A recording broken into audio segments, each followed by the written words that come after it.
छिंदवाड़ा में गुरुग्राम के fish Fortune नामक कंपनी द्वारा किसानों को ठगने का मामला सामने आया है। दरअसल कोतवाली थाना पुलिस से एक किसान ने शिकायत की है। गुरुग्राम की कंपनी द्वारा किसान से आधा एकड़ जमीन पर तालाब खोदकर मछली पालन करने का एग्रीमेंट किया गया, जिसमें किसान से ही 5,50,000 रुपए भी कंपनी के लिए 60,000 किराया 20 माह तक देने की कहावत की गई, लेकिन कंपनी किराए की 1-2 किश्त देकर रफू चक्कर हो गई है।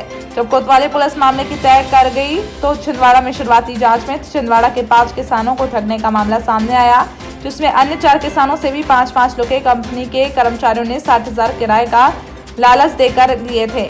पुलिस ने कंपनी के 2 कर्मचारियों को धारा 420 के तहत हिरासत में लेकर जेल भेजा। गुरुग्राम से रैकेट चलाने वाले मास्टरमाइंड सहित एक अन्य आरोपी की तलाश जारी है।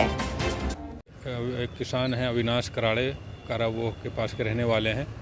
इन्होंने रिपोर्ट किया है कि फिश फॉर्च्यून प्रोड्यूस कंपनी है कोई गुड़गांव की, इनके द्वारा तालाब खुदाई करके मछली पालन के नाम पे धोखाधड़ी की गई है। तो उनकी रिपोर्ट पर अपराध पंजीबद्ध करके विवेचना में लिया गया था। आज इनमें से 2 आरोपी को गिरफ्तार किया गया है, राजेश धुर्वे और सुनील अमरवंशी को। दोनों माननीय न्यायालय पेश किया गया है।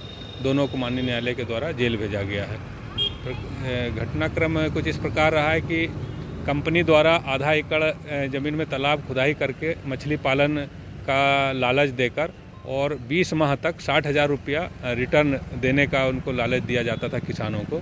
इसके एवज में 5.5 लाख रुपया उनसे प्राप्त किया जाता था और 1-2 किस्त देने के बाद उनको आजकल इस प्रकार टाल मटोल करके इनको समय जो है लिया जाता था और तब तक और कई लोगों को इस प्रकार से जो चूना लगाया जाता था। तकरीबन कितने का फर्जीवाड़ा होगा?